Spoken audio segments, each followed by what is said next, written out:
Not all this information about Four and the freaky tales. Honey, let me find out Nikki was the one doing the bending. Y'all, let's get into episode 8 of Basketball Wives Orlando.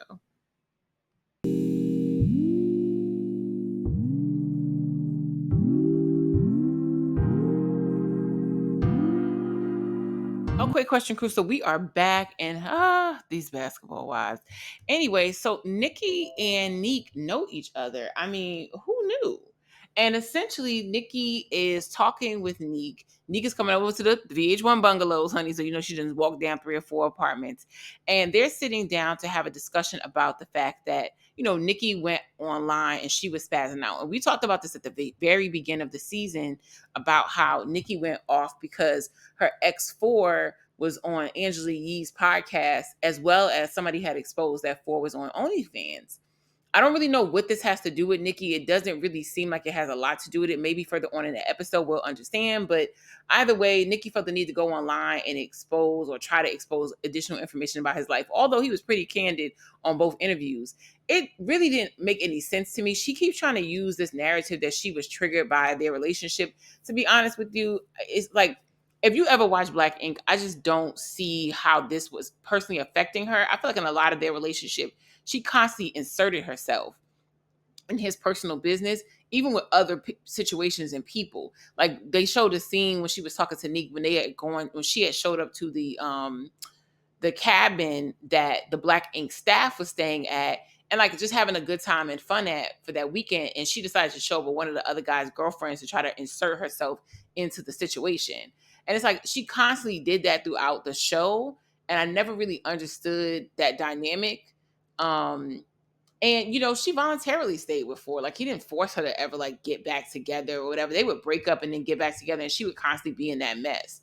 So, I don't know, but I just didn't understand like the whole non-trust in men, because it's clear that she moved on from Four after some time. And Nikki has been out with several people since, including supposedly the basketball player that she on the show with. But anyway, she's talking to Neek and 50 Cent Child. Anyway, she's talking to Neek and she's having this conversation about how she just has trust issues as a result of the Forest situation. And Neek is like, that's wild that you went off.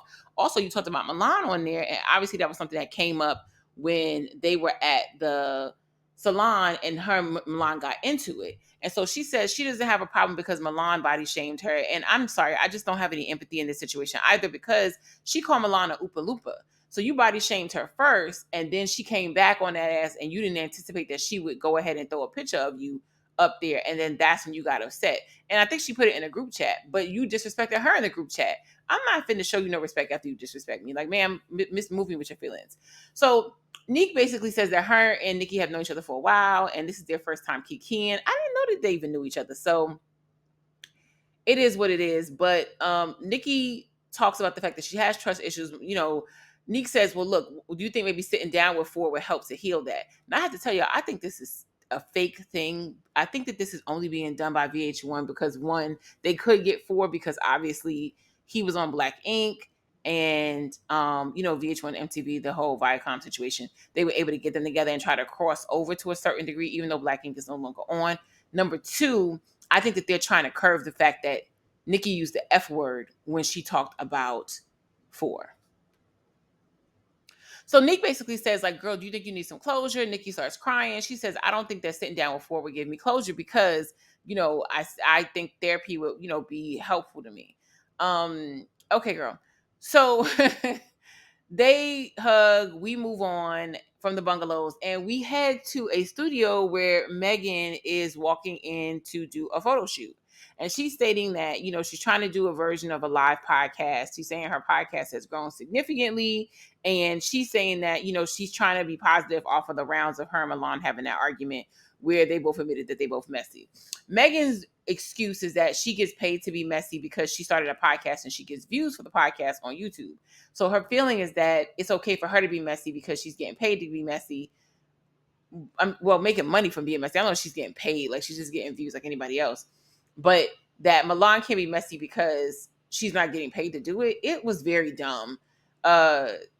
Messy is still messy, and being on all these girls' business is still being in all these girls' business. But Megan is, somewhat delusional, but she does have a popular like podcast that's gaining traction, kind of in the way of Zawi and I think that Bobby Girl or whatever. But it's the same version of a podcast. It's not that unique. She basically just doing deadpan, kind of saying anything, and she's using a lot of the difference between her guests and maybe somebody like a Zawi at the point or something like that is that she uses, more, I would say, black famous folks that we kind of know whether or not they're famous in other realms, and she's kind of getting those people. So kind of like Funny Marco is doing a little bit, but maybe a little bit less high end folks. But Megan is, doing a lot of reality TV people, and it seems to be working for her. So she's trying to grow her following. She's saying that she's working with the individual team to try to do that. She's there to do a photo shoot because she's trying to promote this live podcast she wants to have. She says she's linking up with another podcast that does, like, I think, sex talks or whatever, and they're going to try to basically, do a live show because she wants this to eventually be the thing that fully pays her bills. She wants to kind of get off of YouTube and kind of have her own thing going. And to quote Megan, she wants to become the next Wendy Williams. Okay, girl. So it is what it is, honey. I ain't stomping on nobody's dreams, but by all means, you study all of the storyline about how that worked out. Because I think people always think that Wendy's like climb to wherever she was going was super easy. One, that there's a lot of mess that goes with that dynamic. I feel like a lot of people definitely only met Wendy Williams on TV and did not see her rise from radio and the struggle she had, and specifically thought that Lifetime movie encompassed everything. But Wendy got fired from mad jobs, and she got into a lot of personal skirmishes with people. And to be honest, so much that has going on in her life has been a result of a lot of the bridges like she burned and the things that happened. Like the success of her show came way, way, way late in her career compared to where it would have been.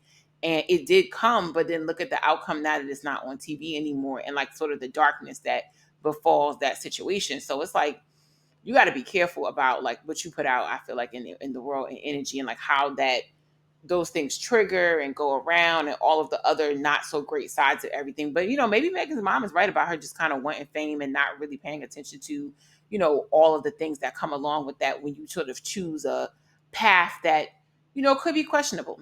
Anyway, move on to Milan. She's at Ashley's shop. She's feeling down about the situation and everything that went down. And she was kind of feeling sick earlier today. And we kind of find out that one of the reasons that Milan is there is that she just wants to kind of get a little retail therapy, chat it out. But she's also thinking about getting surgery because basically when she was really, really young, she got a BBL. She was influenced, like many of the women in this country, and maybe even overseas, to alter her body at a very young age. She said that she was dating someone at the time who basically encouraged it. I don't know if they paid for it or not, but they encouraged it. And so she went and did it. But as an athlete, it feels heavy on her body as she's playing basketball and doing different things on social media. She just doesn't feel the aesthetic anymore. Now the girls are going to the skinny BBL, or they're just trying to reduce their body weight, or there's just a lot of confidence that's building in women to not alter themselves. And Milan says that she kind of hates that it's kind of dragging a little bit, and she feels the difference when she's moving around and physically doing stuff. She talked about having big boobs very young and how she got a breast reduction because it was too much and she had to take them down. Child, as somebody in that same category as far as the boobs are concerned, always having naturally bust, I'm so happy when people are able to get reductions and relieve themselves, because taping your boobs down, having to constantly have huge bras and expensive bras, child, oof, whew, just either way, it's costly and stressful sometimes. So I definitely identify with the boob part. And she said she got a reduction a few years ago. She wants to now get this reduced. Ashley tells her, like, yeah, it's important to, like, that we got to love on ourselves and take care of ourselves health wise. And Ashley ends up telling that she actually had butt shots a few years back, and then she got she let them dissolve and they got taken out or whatever, and she didn't do it again. But she does work out on her physical fitness. She said that's really the only thing. She likes the smaller size of her butt at this point because it was worth it to not have to worry about her health. So, child, the next thing you know, we are watching Danielle on a laptop in her house do a personality quiz, honey, because she is trying to find her a new man, honey. She is finally getting it through her thick skull that her and Rashad would never be. And what was interesting? She calls Morgan because she took a personality test, and she's calling her to see, what she thinks about some of her answers and her results. And she's telling her she's trying to get back out there. And she basically starts to break down, like, how, she feels like Rashad didn't really get to live how he wanted to live or whatever. And I started to think about how young they were when they got together. And I honestly feel like I wonder if Rashad, and this is not okaying any of his infidelity because he's a lame for even doing that, but I do wonder sometimes, because they got together so young, because it was such a love and basketball relationship, did he really feel like he got to live a life as a young man in his 20s? Like, they committed so early to each other in college, and then, like, went straight from there to him going to, international pros, whatever. Like, it was such a immediate turn, and they were very, very, very young. And it also kind of reminds me of how Morgan's mother was talking to her about how she's not surprised how Morgan's marriage didn't work out, because her and her ex got together really young and they were always on and off. It makes me feel like, although Danielle and Morgan were clinging to these relationships, I feel like the relationships might have just been not mature on multiple levels. And then watching them date on this like little mini speed dating situation made me also feel like they're very, whether they have children and they're mature as mothers. I feel like as women, there's a lot of like young energy that gives me that they haven't really experienced a lot, despite having maybe dated somebody with a little bit of bread. So anyway, she says she's ready to get back out there. Rashad doesn't feel like he's decided it's going to be monogamous, and she just is decided that she wants to move on from the situation. She's ready to be back in these streets, honey. So she is going to try to do this online dating situation, and specifically this speed dating situation. So we move from there to Ashley. Ashley's at her house and she's talking about, getting ready for this interview with Tony. So, we already talked about it multiple times already. Tony's autistic. He found out when they found out their first child was autistic. He ended up taking an exam because he felt like there were things that matched up with what they were learning about autism that matched up with his past. And when he took the test, he found out that he actually was on the spectrum. Obviously high functioning on the spectrum, because he's going on to do tons of stuff in his life, and obviously be a successful player in the NBA and do tons of other things, but he still was on the spectrum. And she said that he felt it for a really long time. So they're now doing an interview with the Today Show because he's coming out to say like, hey, I'm autistic. And he really is one of the first players to be very vocal about it in the NBA. And it's a big move for him and for her, because they're gonna have to talk about their kids. But and they did. I think I told you on my very first review that I did remember seeing the special that they did about his autism, because he's been on a couple of platforms now talking about it, and I think it's really incredible as a player to be open about that, because look what he was able to achieve in his life. And so many times when parents that are very newly hearing that their child is autistic, especially depending on the level of where they fall on the spectrum, may get discouraged to think like, will they be able to lead quote unquote a normal life? And the fact that there's so much more and like better information out there, and you're seeing more people who are professionals who also happen to maybe have become famous in their field or highly successful come out and say like, hey, I'm on the spectrum, I'm autistic. That's really, really phenomenal. So I love that he's being vocal about it, but she's helping him get ready for the interview, and she's sort of pre-interviewing him. And this is what a wife does. This is what you do with your significant other, whether it's your man doing it for you or you doing it for your man, where somebody doing a job interview, whatever. You just prepare people with questions, and she's trying to get him comfortable to how he will answer things. And that's sort of hey, that's what you do with your significant other. So I love seeing that aspect of their lives, and just showing again how women in the lives of these professional men end up being an asset and helping. Then we move back to Morgan, Danielle, and Nikki meeting up to do this dating situation. And this is interesting. Child, so through the hard way out here trying to do this whole, quick dating situation. And it was a mess. When I tell you the men were not attractive, I don't really know what the situation was. The maturity level, definitely. You could tell, like, I'll say specifically, you could tell Danielle has not ever dated outside of Rashad. Girl, it was very much giving, this is, my first high school. Like her level of like, I think like when it comes to like romantic maturity might not be there, because that was her first everything, it sounds like. And it was kind of sad to see. The men were not a good selection. It was not attractive. Like, girl, I felt bad for them on that.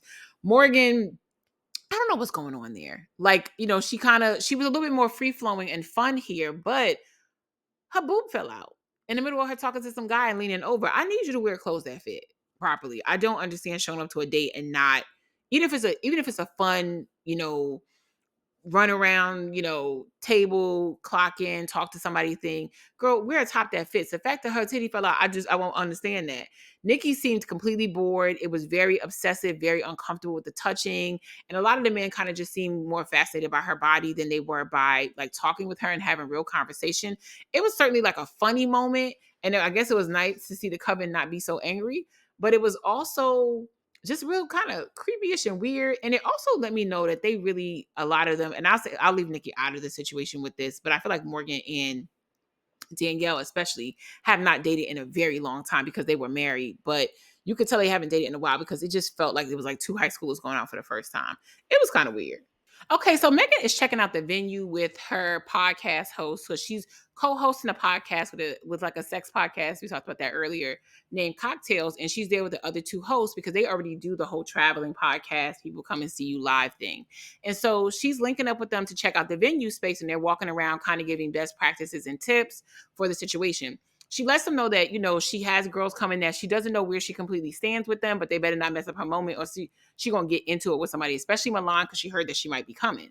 She also mentions to the girls that she wants it to be a super relaxed environment. However, because it's a sex podcast, she has invited 4 from Black Ink, who we know is Nikki's ex, and Nikki does not know. The girls are a little uncomfortable and shocked, but they say, it is what it is. Megan said that the reason that she didn't tell Nikki, which was shady as hell, is because she feels like she doesn't want Nikki to talk her out of having the event or having 4 there. And because they're talking about, I guess, BDSM or whatever, she wants 4 there because she considers him to be the king of kink. I don't know what that means, but she knows he'll have information. It's messy. We know it's about to get messy. She then talks about how, this is something that could propel her podcast further. And, nobody's going to get in her way of her becoming Wendy Williams. Girl, we get it. We get it. Next, we head over across town to Milan, meeting with her plastic surgeon, or specifically her cosmetic surgeon. And she is there to talk about reducing her butt, as she talked about earlier. This guy is also the person that gave her breast reduction. And she talks to him about the fact that she, just having this weight on her literally from her butt, and she's ready to reduce it. And he talks to her about the fact that, this is a difficult thing because, she had 2 different procedures done. She did have a BBL, which would just be transfer of fat, and that's not really an issue. She wouldn't even have to go to the doctor for that. She could literally work off her butt. But she had hydrogel shots, which I think she got first. And that's different because that gel, it really needs to dissolve. And in doing so, when you're cutting it out and dissolving into the bloodstream, it can cause issues. And if you ever watch K. Michelle, she used to have a plastic surgery show, and then she's actually had this done herself. It can be a really extremely painful thing that can leave you deformed in the back and can cause issues. But there used to also be on YouTube as well as Instagram a very popular fitness um, trainer called Body by JJ, I believe her name was. And she actually had the gel, because she did hydrogel as well, turned black in her legs, and she had to get it cut out, and it was really sad to see, and it had deformed her a bit. So I understand Milan's stress with that, and the doctor is saying because that he wants to be very careful, because if the gel was to dissolve, or as it dissolves and it gets cut out, it could re-enter her bloodstream, and it could cause the embolism or all types of other things. So it's definitely something that she has to be really, really careful. He does ask her, why did she get it? She states, she was influenced very young, because I think she got everything done when she's around 18 to 20. And, he talks about the fact that, what influenced you? She said, just seeing stuff on social media and the world around me. And then also just the guy I was dating at the time. He said, that's the reason why I don't allow husbands and boyfriends in my consultations, because women a lot of times will be influenced by the wrong thing and then be unhappy. He said, it's the same thing when they're picking implants. A man will come in and see a larger boob size and be like, I want her to have that. And it doesn't even match her body, because he's projecting his fantasy onto her and is putting her health at risk. So it looks like Milan still has to contemplate whether she fully wants to do it and run the risk of it. Then we fast forward to Danielle, who did actually meet someone, or rather she's bringing somebody she already met to this date situation. So we find out that she's been talking to this guy for a while that's supposed to be a sports agent in like Ohio or something like that, that she met before. And she has him, I guess, come to meet her here in Orlando to go out on a date. It gives fake and setup.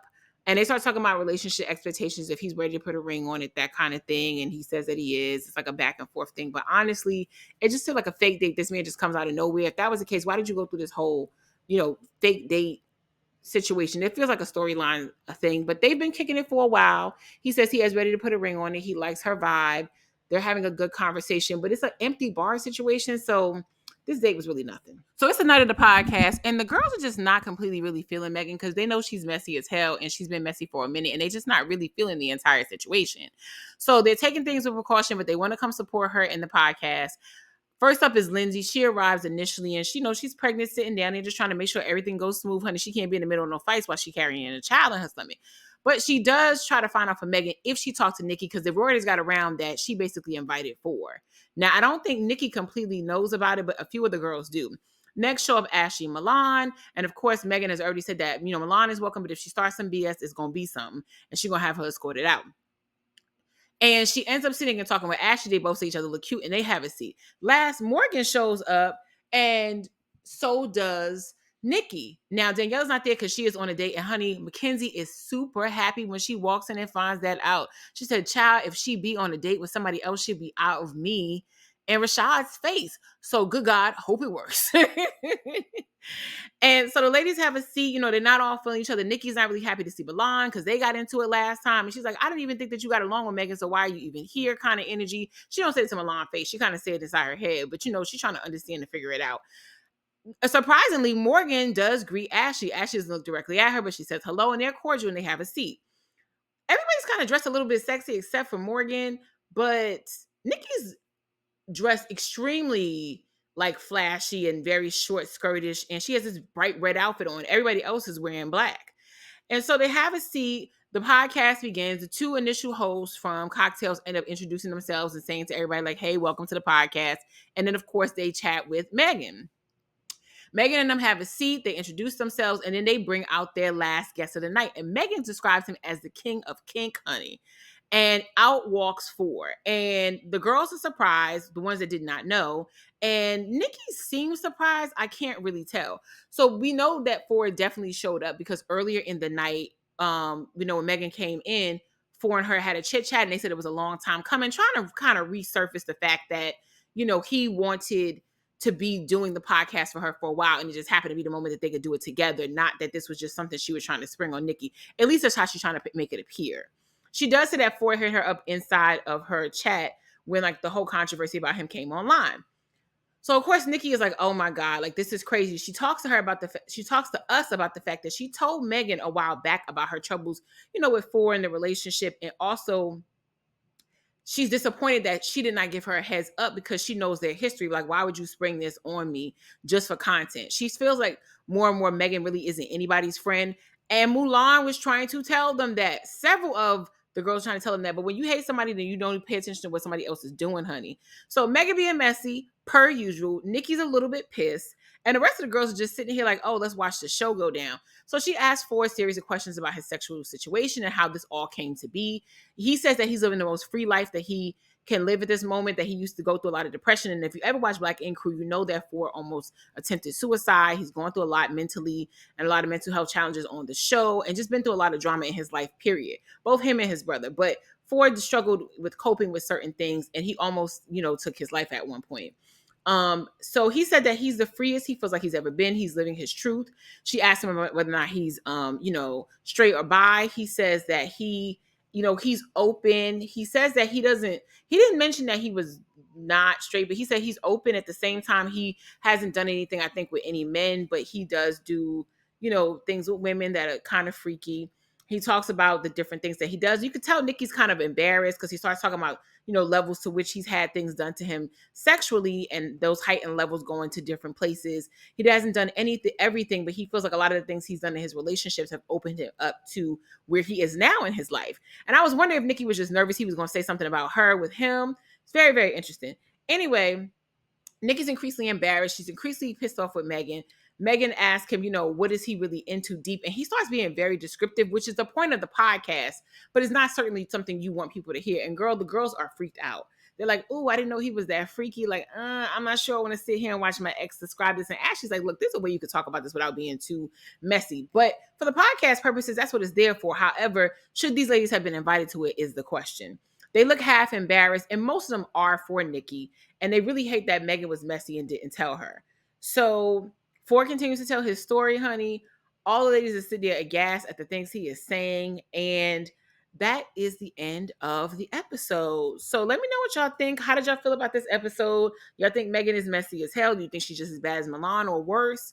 Do you feel like she owed Nikki a heads up? Like she said, she didn't want to compromise her podcast, but did she end up compromising her friendship instead? Let me know, and I'll see you on the next one. Bye.